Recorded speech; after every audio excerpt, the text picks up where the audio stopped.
L'ancien Premier ministre Ibrahima Kassory Fofana, Mohamed Diané, Oyeguilavogui et Diakaria Koulibaly vont-ils séjourner à la maison centrale? C'est désormais la question que se pose bon nombre de Guinéens.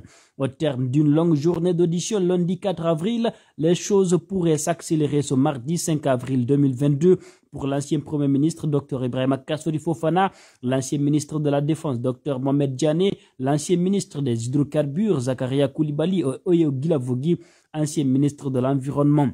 Le dossier des 4 anciens ministres d'Alpha Condé devrait être déféré devant la chambre d'instruction de la Cour de répression des infractions économiques et financières. Éventuellement, au meilleur des cas, selon mosaicguinée.com, il pourrait être inculpé et placé sous contrôle judiciaire ou au pire des cas placé sous mandat de dépôt à la maison centrale de Koronti où on apprend que plusieurs lits ont été aménagés pour accueillir de nouveaux pensionnaires. Cette seconde phase des auditions concerne l'ensemble des membres du gouvernement renversé le 5 septembre 2021.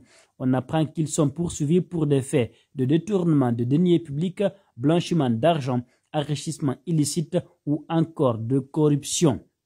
Au même moment, l'audition d'autres ex-ministres du régime Alpha Condé se poursuit ce mardi à la direction centrale des investigations judiciaires de la gendarmerie nationale avec l'arrivée de nouvelles têtes.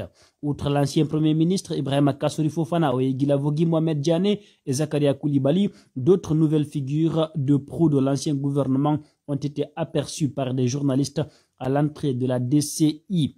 Il s'agit de l'ex-patron du département de l'administration du territoire et de la décentralisation, le général à la retraite Bourema Condé, de l'ancien ministre de l'économie et des finances Mamadi Camara et de Damantan Albert Camara, ancien ministre de la sécurité.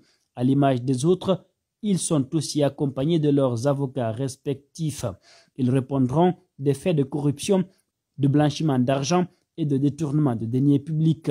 Dans la kyrielle de proches venus soutenir Ibrahima Kassory Fofana, il faut noter la présence de l'ancien député ex-président du défunt GPT, Dr Soriso.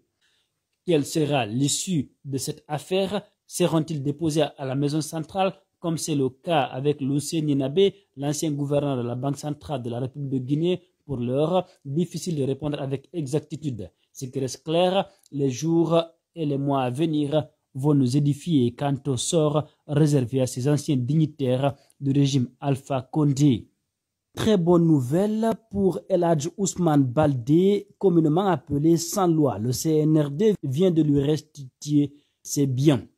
Rendre à César ce qui appartient à César, c'est en substance ce qui symbolise la restitution des biens de l'opérateur économique El Hadj Ousmane Baldé, communément appelé sans loi.